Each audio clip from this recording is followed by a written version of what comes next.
Sir, जो कल केंद्र सरकार ने फैसला किया है उसे आप किस तरीके से देखते हैं? कल का जो फैसला केंद्र सरकार के उन कर्मचारियों के लिए है जो 1 जनवरी 2004 के बाद भर्ती हुए हैं, वो फैसला हमारे नई पेंशन स्कीम के से जो कवर थे उनके लिए बहुत अच्छा है। उनको आधी पेंशन मिलेगी सैलरी का, और उन पर उनको महंगाई राहत मिलेगी, उनको फैमिली पेंशन मिलेगी, उनको मिनिमम पेंशन मिलेगी, उनको लमसम अमाउंट मिलेगा। और जो लोग अभी तक रिटायर हो गए हैं इस नई स्कीम के, वो भी ओपीएस यूपीएस स्कीम में ला करके लाभान्वित होंगे। तो इसलिए ये एक विन विन सिचुएशन है। सरकार के फैसले का हम लोग स्वागत करते हैं। प्रधानमंत्री को धन्यवाद देते हैं। सर, आप ये ओपीएस हो, चाहे यूपीएस हो, चाहे एनपीएस हो, आप तीनों को बेहतर तरीके से समझते हैं और देखते हैं। कितना आप बेहतर इसको देख रहे हैं? जो ओपीएस था जिसकी मांग लगातार की जा रही थी, उसके बाद अब जो यूपीएस आया है इसको आप कितना बेहतर मान रहे हैं और इससे कितना बड़ा लाभ होगा जो केंद्रीय कर्मचारियों को, क्योंकि एक बहुत बड़ी एक आबादी है केंद्रीय कर्मचारियों की जो लगातार इसकी मांग कर रही थी। वर्तमान परिस्थितियों में जो यूपीएस का फैसला आया है, मैं समझता हूँ उससे अच्छा फैसला नहीं हो सकता, और इससे 23 लाख कर्मचारी और उनके परिवारों का ही फ़ायदा नहीं होगा। ये फैसला राज्यों में भी जाएगा, वहाँ के शिक्षकों को इसका लाभ मिलेगा, वहाँ के निगम कर्मचारियों को इसका लाभ मिलेगा, राज्य कर्मचारियों को इसका लाभ मिलेगा। ये करोड़ों करोड़ लोगों को इसका लाभ मिलेगा। तो ये जो योजना है, मैं समझता हूँ कि खाली केंद्र सरकार के कर्मचारियों तक सीमित नहीं रहेगी, ये अभी नीचे तक है। अब सर, जैसे आप बता रहे हैं कि ये बहुत बड़ा फैसला है और तमाम वर्गों में जो केंद्रीय कर्मचारी हैं उनमें बहुत खुशी की लहर है।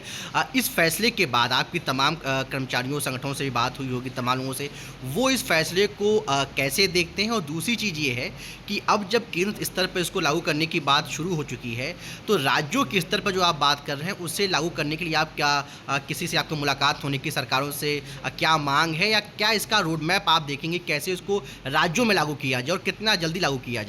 देखिए, ये जो भी फैसला हुआ है वो तमाम जो केंद्र सरकार के प्रतिनिधि हैं, जो 32 लाख केंद्र सरकार के कर्मचारियों को रिप्रेजेंट करते हैं, उन ऑर्गेनाइजेशन के प्रतिनिधियों के साथ में फैसला हुआ है, किसी एक आदमी का फैसला नहीं है। तो इसलिए जो तमाम संगठन की बात आप कर रहे हैं वो इस के फैसले से सहमत हैं। कुछ असहमत भी हैं, ऐसा नहीं है कि सारे ही सहमत हैं। तो जो असहमत हैं वो भी सहमत हो जाएंगे, इसलिए कि उनको ये अंदाज़ नहीं था कि ये इतना अच्छा फैसला हो सकता है। आज सवेरे से जो असहमत संगठन है वो भी फ़ोन करके बधाई दे रहे हैं कि भाई बहुत अच्छा फैसला हुआ है। तो जो चीज़ें अच्छी होती हैं उनको देर सवेर सभी लोग स्वीकार कर लेते हैं। अब राजनीतिक आधार पर कोई विरोध करे तो मैं नहीं जानता। कर्मचारी के आधार पर मुझे पूरी यकीन है कि ये ज़्यादातर लोग जो है वो इससे संतुष्ट। स्टेट लेवल पे सर, जो मैं आपसे सवाल कर सकता स्टेट लेवल पर ये सवाल निश्चित तौर पर उठेगा। मुझे पूरी आशा है कि जो केंद्र सरकार ने फैसला लिया है, राज्य सरकार ने उसको जल्दी जल्दी लागू करेगी। सर, आप लोगों की कल प्रधानमंत्री से मुलाकात हुई है। मुलाकात के दौरान अन्य जो केंद्रीय कर्मचारियों के मसले हैं उनके मसलों पर बात हुई। प्रधानमंत्री की तरफ से क्या आश्वासन दिया गया? प्रधानमंत्री जी से कल जो है वो पेंशन के मसले पर ही बात हुई है। बाकी जो बातें हुई हैं वो देश और विकसित भारत के बारे में हुई है, जिसमें कि सरकारी कर्मचारियों का पूरा योगदान है और हम उसमें उनका पूरा सहयोग करें। अब सर, सोमनाथन जी वहाँ मौजूद थे, जैसा आपने जिक्र भी अभी किया थोड़ी देर पहले, कि उन्होंने कहा कि जो केंद्रीय कर्मचारी हैं उनकी जो मांगे हैं हमको उसको ध्यान में रखना है, उसको एड्रेस करना है। बिल्कुल, उन्होंने कहा है कि केंद्र सरकार के कर्मचारियों के चेयरमैन हैं वो कैबिनेट सेक्रेटरी होने की वजह से जेसीएम स्टाफ साइड के, उन्होंने उनको कहा है कि केंद्र सरकार के कर्मचारियों की जो भी समस्याएं हैं उनको एक राजनीतिक टेबल बैठ करके हल करने का काम किया जाए, और ऐसी कोई परिस्थिति नहीं आनी चाहिए कि जिसमें भी कोई कन्फ्रंटेशन। आखिरी सवाल सर ये है कि लगातार ये हम लंबे समय से देख रहे थे कि केंद्रीय कर्मचारी जो है उनको लेकर ये बात उठती थी कि सरकार उनकी इश्यूज़ को एड्रेस नहीं कर रही है।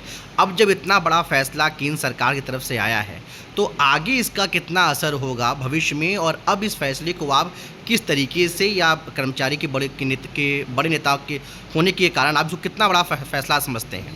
देखिए, ये फैसला एक इंडिविजुअल इशू पर है, तो सरकार ने इस बात को सोचा कि नहीं, रिटायरमेंट के बाद में सोशल सिक्योरिटी भी कोई चीज़ होती है, और उसको उन्होंने लागू करने का काम किया।